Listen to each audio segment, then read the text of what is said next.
Hello everyone, welcome back to TAF IAS Academy. So இன்னைக்கு news articles discussion start பண்ணிடலாம். First article பாருங்க. Almost 1.68 lakh defacements removed in Tamil Nadu since model code came into force. Okay, so உங்களுக்கே தெரியும் Tamil Nadu is going to go for polls on April 23rd. So எலெக்ஷனுக்கு முன்னாடி model code of contact வந்து ஒரு அமலுக்கு வரும். So அதுதான் அமலுக்கு வந்திருக்கு. அண்ட் அது சம்மந்தமாக எஃப்ஐஆர்ஸ் நிறையா ரிஜிஸ்டர் ஆயிருக்கு. அண்ட் ஆல்சோ கரண்ட்டில், அதாவது இறந்து போன பொலிட்டிக்கல் லீடர்ஸ் இருப்பாங்க இல்லையா, அவங்களுடைய ஸ்டாச்சூஸோ ஃபோட்டோஸோ வந்து கவர் பண்ண வேண்டிய அவசியம் இல்லை.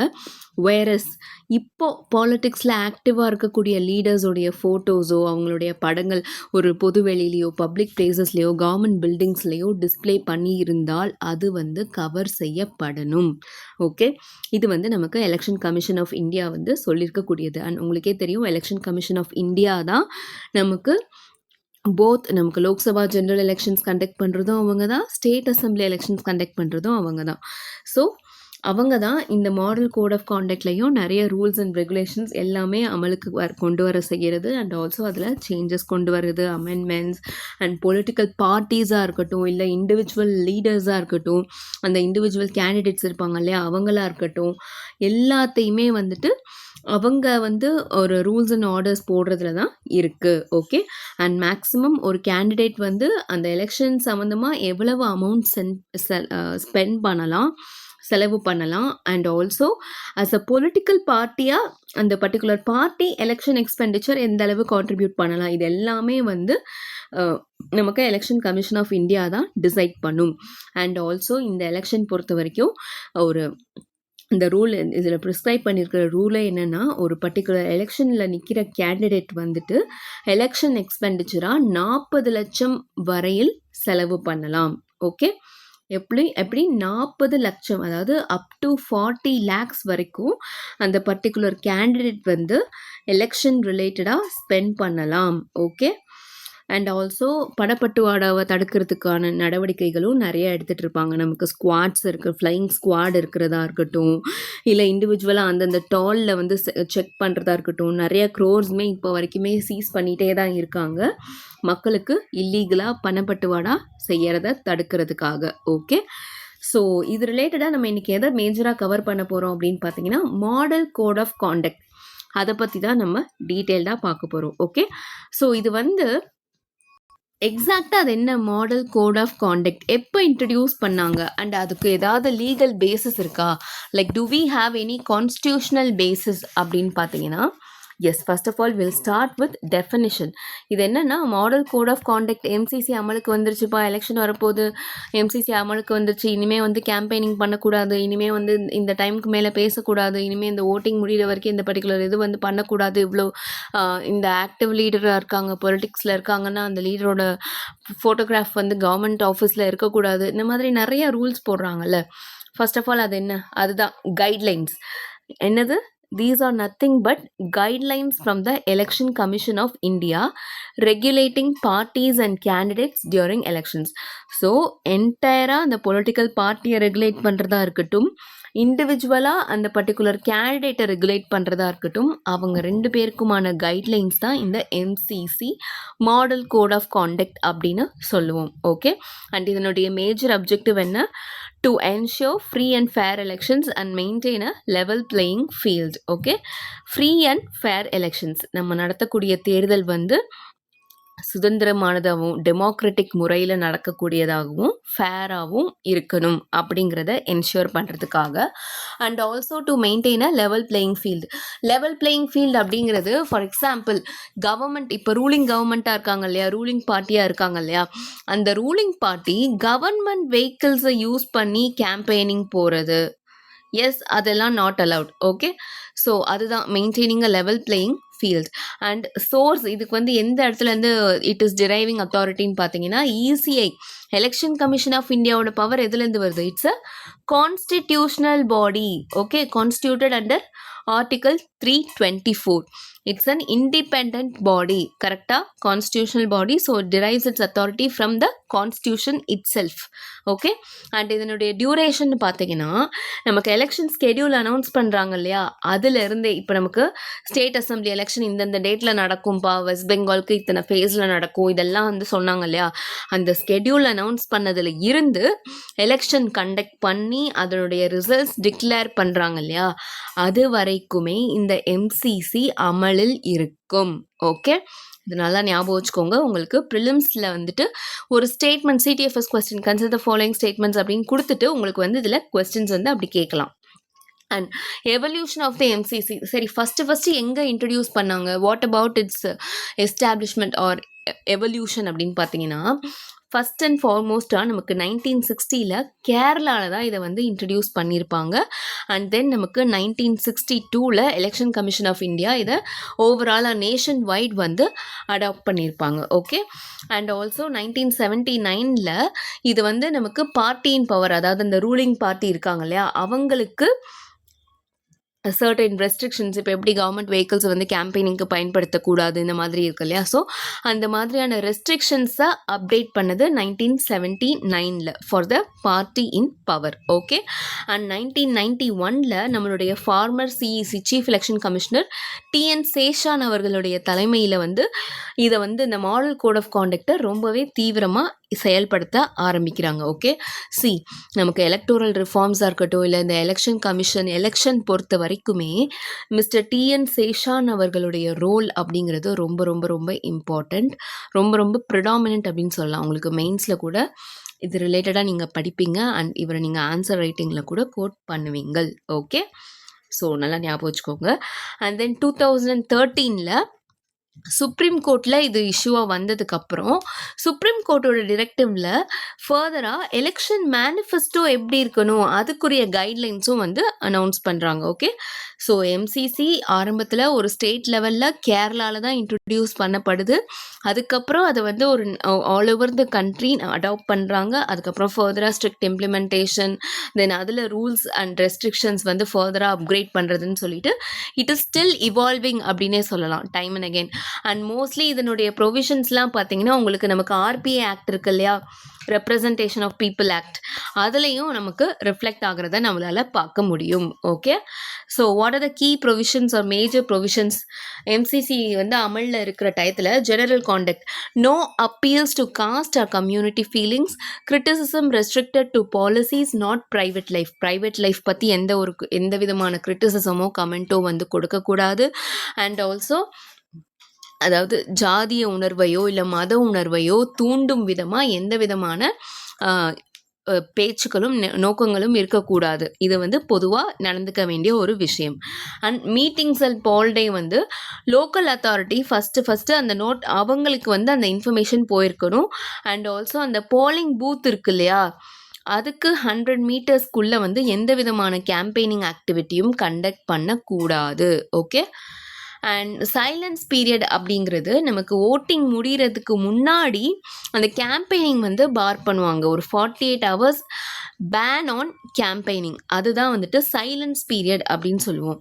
அண்ட் ஆல்சோ நமக்கு வந்து மேனிஃபெஸ்டோஸில் ரூல்ஸ் அகெயின்ஸ்ட் ப்ராமிசஸ், அதாவது நமக்கு எலெக்ஷன் ப்ராசஸ், அதாவது நான் ஆட்சிக்கு வந்தால் எலெக்ஷன் முறையே இப்படி மாற்றிடுவேன் அப்படின்னு நமக்கு அந்த எலெக்ஷன் ப்ராசஸே வந்துட்டு இது பண்ணுற மாதிரியான ப்ராமிசஸ் மேனிஃபெஸ்டோவில் கொடுக்கறதுங்கிறது தடை செய்யப்பட்டிருக்கு. ஓகே, ஸோ இதெல்லாம் தான் நமக்கு மேஜராக எம்சிசியில் இருக்கக்கூடிய கீ ப்ரொவிஷன்ஸ்.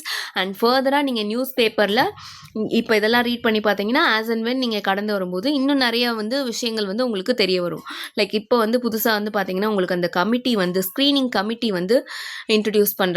எதுனாலும் ஃபஸ்ட்டு வந்து அந்த ஸ்க்ரீனிங் கமிட்டிக்கு வரணும். எந்த ப்ரப்போசலாக இருந்தாலும் அந்த ஸ்க்ரீனிங் கமிட்டி அப்ரூவ் பண்ணதுக்கு அப்புறம் தான் அது வந்து சீஃப் எலக்டோரல் ஆஃபீஸருக்கு போகணும். அண்ட் தென் எலெக்ஷன் கமிஷனுக்கு அனுப்பப்படும் அப்படிங்கிற மாதிரியான விஷயங்கள் இருக்குது.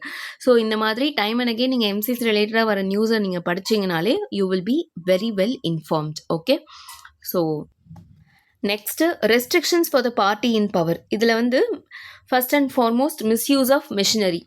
S, ministers cannot combine official visits with campaign work. இப்போ வந்து ஃபார் எக்ஸாம்பிள் நம்மளுடைய ஹெல்த் மினிஸ்டர் வந்துட்டு இந்த மாதிரி ஒரு ஹாஸ்பிட்டல் விஷயமா இல்லை ஏதோ ஒரு இன்ஃப்ராஸ்ட்ரக்சர் ரிலேட்டட் விஷயமா ஒரு பர்டிகுலர் டிஸ்ட்ரிக்டை விசிட் பண்ணுறாங்கன்னு வச்சுக்கோங்களேன்.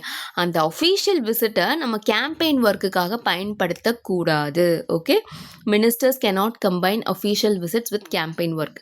இது வந்து பார்ட்டி அந்தந்த ரூலிங் பார்ட்டி இருக்கு இல்லையா, அவங்களுக்கு விதிக்கப்பட்டிருக்கிற ரெஸ்ட்ரிக்ஷன்ஸ்.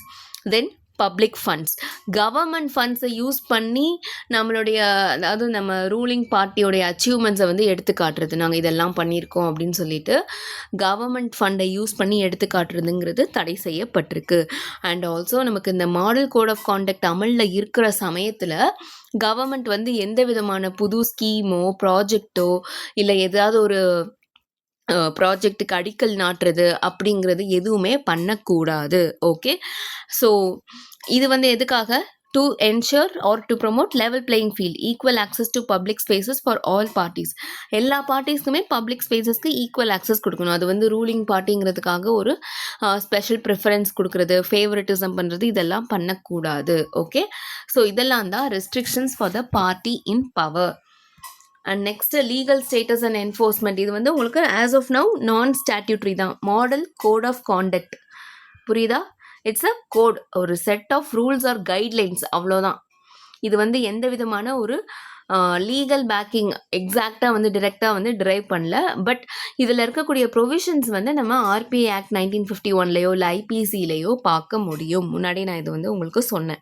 அண்ட் இது ரிலேட்டடாக நமக்கு எலெக்ஷன் கமிஷன் ஆஃப் இந்தியாவுமே வார்னிங்ஸ் இஷ்யூ பண்ணலாம், எஃப்ஐஆர் லான்ச் பண்ணலாம், அண்ட் ஆல்சோ கேம்பெயின்ஸையுமே நடத்த விடாமல் ரெஸ்ட்ரிக்ட் பண்ணலாம். ஓகே, அண்ட் இது ரிலேட்டடாக நமக்கு டெக்னாலஜிக்கலாக சி விஜில் ஆப் வந்து இருக்குது. இதில் நம்ம சிட்டிசன்ஸுமே ஏதாச்சும் வயலேஷன் எம்சிசிஏ மாடல் கோட் ஆஃப் கான்டக்டை வயலேட் பண்ணுறாங்க அப்படின்னு சிட்டிசன்ஸே வந்து டிரெக்டாக இந்த ஆப்பில் கம்ப்ளைண்ட்ஸ் லான்ச் பண்ணலாம். ஓகே, அண்ட் இப்போ நமக்கு ப்ரெசண்ட்டாக பார்த்ததே என்னது, எம்சிசி ரிலேட்டடாக ஆஸ் ஆஃப் நவ் ஒரு ஆல்மோஸ்ட் ஒரு 60+ எஃப்ஐஆர்ஸ் வந்து ரிஜிஸ்டர் ஆகியிருக்கு அப்படிங்கிறது தான். ஓகே, ஸோ இதெல்லாம் தான் நமக்கு மாடல் கோட் ஆஃப் கான்டக்ட் பொறுத்த வரைக்கும் தெரிஞ்சுக்க வேண்டியது. And contemporary challenges and reforms அப்படிங்கிறது உங்களுக்கு வந்து என்னதான் வந்து நமக்கு மாடல் கோட் ஆஃப் கான்டக்ட் வந்து கைட்லைன்ஸ் அந்த 1960களில் இருந்தாலுமே இப்போ இருக்கக்கூடிய ப்ரெசன்ட் சுச்சுவேஷன் பார்த்தீங்கன்னா இட்ஸ் அ டிஜிட்டல் ஈரா. கரெக்டாக we are living in what, digital age. Social media கண்டென்ட்டையும் அதில் பரவக்கூடிய மிஸ்இன்ஃபர்மேஷனையும் ரெகுலேட் பண்ணுறதுங்கிறது இன்னமுமே ஒரு சவாலான விஷயமா இருக்குது. And model code of conduct பொறுத்த வரைக்கும் அதனுடைய எஃபெக்டிவ்னஸ் எங்கே கேள்விக்குறியாகுது அப்படின்னா, இதுக்கு வந்து எந்த விதமான டிரெக்டாக நீங்கள் வந்து டீரெஜிஸ்டர் பண்ணுறதுக்கு அந்த மாதிரியான பவர்ஸ் எதுவுமே கிடையாது. மேபி அந்த கேஸை நீங்கள் எஃப்ஐஆர் லான்ச் பண்ணி ஃபர்தராக கொண்டு போகலாம். இதில் நீங்கள் பார்த்தீங்கன்னா உங்களுக்கு வந்து இவ்வளோ எஃப்ஐஆர்ஸ் வந்து லான்ச் பண்ணியிருக்காங்க, ரிஜிஸ்டர் ஆகிருக்கு அப்படின்னு தான் இருக்கே தவிர்த்து ஃபர்தராக எடுக்கக்கூடிய ஆக்ஷன்ஸுங்கிறதுல எந்த விதமான பவர்ஸுமே இல்லாத மாதிரி தான் இருக்குது. ஸோ இந்த இடத்துல எம்சிசியோட எஃபெக்டிவ்னஸே கேள்விக்குறியாகுது. ஓகே, அண்ட் ப்ரப்போஸ்டு ரிஃபார்ம்ஸ் என்னன்னு பார்த்தீங்கன்னா obviously it is asking for a proper legal or statutory packing.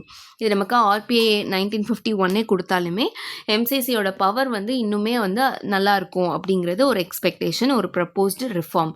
And also creating fast track courts for violations. நம்ம எவ்வளோ கேசஸ் ரிஜிஸ்டர் பண்ணுறோமோ அதை ஃபாஸ்ட் ட்ராக் கோர்ட் மூலமாக சீக்கிரமே அதற்கான ஜட்ஜ்மெண்ட்ஸ் கொடுக்குறதும் ப்ரமோட் பண்ணலாம் அப்படிங்கிறது தான். Okay, so yes, this is all about MCC or Model Code of Conduct. Okay, and இது ரிலேட்டடாக உங்களுக்கு ப்ரிலிம்ஸில் அதனுடைய ஃபங்க்ஷன்ஸ் கேட்கலாம். ஈவன் ஒரு ஸ்டேட்மெண்ட் வந்து it drives its authority from RBI act of 1951 அப்படின்னு கூட கொடுக்கலாம். But it is incorrect. Okay, and மெயின்ஸில் இதனுடைய ப்ரோஸ் அண்ட் கான்ஸ் ஆர் இதனுடைய சேலஞ்சஸ், இதில் இருக்கக்கூடிய எஃபெக்டிவ்னஸ் அப்படிங்கிறத பற்றி கூட உங்களுக்கு கொஸ்டின்ஸ் வரலாம். Okay, so that's all about this one. Let's move on to next one. Okay, AP to launch free bus travel scheme for differently abled. இது வந்து நமக்கு நம்ம ஸ்டேட்டில் மகளிருக்கு இலவசம்னு பார்த்தோம் இல்லையா, அதே மாதிரி மற்ற ஸ்டேட்ஸ்லையுமே இன்ட்ரடியூஸ் பண்ணியிருக்காங்க. ஈவன் இன் கர்நாடகா நம்ம அதை பார்த்துருக்கோம். ஸோ இப்போ ஆந்திர பிரதேஷில் ஸ்லைட்லி டிஃப்ரெண்ட் என்னென்னா திவ்யாங் சக்தி ஸ்கீம் அப்படின்னு லான்ச் பண்ணியிருக்காங்க. அதாவது டிஃப்ரெண்ட்லி ஏபிள்டு பீப்புளுக்கு bus travel is free. Bus travel வந்து யாருக்கு இலவசம், டிஃப்ரெண்ட்லி ஏபிள்டு. அண்ட் இந்த டிசபிலிட்டிக்கு வந்து பார்த்தீங்கன்னா 40% ஆர் மோர் டிசபிலிட்டி இருக்குது அப்படின்னா அவங்க வந்து இந்த ஃப்ரீ பஸ் ட்ராவலுக்கு எலிஜிபிள். ஓகே. அண்ட் இதில் வந்து டிஃப்ரெண்ட்லி ஏபிள்டு பீப்புள் கூட வருவாங்க இல்லையா, அவங்கள அக்கம்பேனி பண்ணி வர பர்சனுக்கு 50% அந்த பஸ் ஃபேர்லேருந்து கன்செஷனும் அனௌன்ஸ் பண்ணி இருக்காங்க. அண்ட் இந்த டிசபிலிட்டி அப்படிங்கிறது பார்த்தீங்கன்னா ஆல்மோஸ்ட் ஒரு 21 கேட்டகரிஸ் ஆஃப் டிசபிலிட்டிஸ் வந்து கவர் ஆகுது, இன்க்ளூடிங் மென்டல் இல்னஸ். ஸோ இது வந்து ஒரு என்ன சொல்கிறது, வரவேற்கத்தக்க ஸ்கீம் அப்படின்னே சொல்லலாம். ஓகே. அண்ட் இந்த பேசஞ்சர்ஸ் எல்லாமே வந்து டிஜிட்டல் பாசஸ் வந்து இஷ்யூ பண்ணிடுவாங்க. So Divyang Shakti differently abled பீப்புளை எம்பவர் பண்ணுறதுக்காக free bus travel scheme announced by Andhra Pradesh government. Mostly உங்களுக்கு ஸ்டேட் ஸ்கீம்ஸ் எல்லாம் வந்து ஸ்கீம் நேம் கொடுத்துட்டு எந்த ஸ்டேட்டோடது அப்படிங்கிறது கொஸ்டினாக வரலாம். Okay. So it is a scheme by Andhra Pradesh. Okay. So that's all about this one. Next பாருங்க, UGC like funding powers to fall under Shiksha Adhistan. So நமக்கு இந்த நியூஸ் பார்த்தீங்கன்னா விகசித் பாரத் சிக்ஷா ஆதிஸ்தான் பில் வந்து 2025லேயே இன்ட்ரடியூஸ் பண்ணியிருப்பாங்க. அது ரிலேட்டடான ப்ரொவிஷன்ஸ் அண்ட் ஆல்சோ அதில் என்ன இஷ்யூஸ் இருக்குது அதுதான் இங்கே மேஜர் கோர் நியூஸாக இருக்குது. ஸோ ஃபர்ஸ்ட் ஆஃப் ஆல் இந்த ஆக்ட் வந்து எப்போ இந்த பில் வந்து இன்ட்ரடியூஸ் பண்ணுறாங்க லோக்சபாவில் டிசம்பர் 2025ல். ஹையர் எஜுகேஷனை நம்ம விகசித் பாரத் 2047 விஷன் இருக்கு இல்லையா, அதோட அலைன் பண்ணி கொண்டு வரணும் அப்படிங்கிறதுக்காக ஹையர் எஜுகேஷன் ரிலேட்டட் பில் தான் இது இன்ட்ரடியூஸ் பண்ணியிருக்காங்க. இதனுடைய மேஜர் கோல் என்ன, to unify the fragmented regulatory architecture by creating an apex body, Viksit Bharat Shiksha Adhishthan VBSE. அதாவது ஹையர் எஜுகேஷனை மெயின்டைன் பண்ணுறதுக்குன்னு சொல்லிட்டு நமக்கு வந்து செப்பரேட் ஆக்ட் அண்ட் பாடி இருக்கு இல்லையா, UGC ஆக்ட் இருக்குது, AICTE இருக்குது டெக்னிக்கல் எஜுகேஷனுக்கு, தென் NCTE இருக்குது. ஸோ இது எல்லாத்தையும் ரிப்பீல் பண்ணிவிட்டு ஒரு ப்ரைம் ஒரு எபெக்ஸ் பாடியாக ஒரு பாடியை கொண்டு வரணும் அப்படிங்கிறதா இந்த பில் வந்து இன்ட்ரடியூஸ் பண்ணியிருக்காங்க. அண்ட் இதற்குரிய கான்ஸ்டியூஷன் பேசிஸ் பார்த்தீங்கன்னா உங்களுக்கு வந்து என்ட்ரி 66 யூனியன் லிஸ்ட்டில் determination of standards for higher education இருக்குது. ஸோ அதை பேசிஸாக வச்சு தான் நமக்கு இந்த ப்ரொவிஷன் இந்த லா வந்து இன்ட்ரடியூஸ் பண்ணியிருக்காங்க. பட் இதில் என்னெல்லாம் இஷ்யூஸ் இருக்குது, ஃபர்ஸ்ட் அண்ட் ஃபார்மோஸ்ட் அதில் இன்ட்ரடியூஸ் பண்ணியிருக்காங்க இல்லையா VBSA அப்படிங்கிற ஒரு சுப்ரீம் பாடி, அதில் வந்து 3 மேஜர் ஆர் 3 இண்டிபெண்ட் கவுன்சில்ஸ் வந்து இருக்குது. ஓகே. ஃபர்ஸ்ட் ஒன் பாருங்க, விகசித் பாரத் சிக்ஷா விநியாமன் பரிஷத் ரெகுலேட்டரி கவுன்சில் இருக்குது. இது வந்து ஒரு காமன் ரெகுலேட்டராக இருக்கும். லைக் எல்லாமே வந்துட்டு இன்ஸ்டியூட் வந்து ப்ராப்பராக பண்ணுறாங்களா, அண்ட் எஜுகேஷனை மோஸ்ட்லி அந்த கமர்ஷியலைசேஷன் ஆஸ்பெக்ட்டுக்கு கொண்டு போகக்கூடாது, அதை தடுக்கிற விதமாகவும் இந்த ஒரு பர்டிகுலர் ரெகுலேட்டரி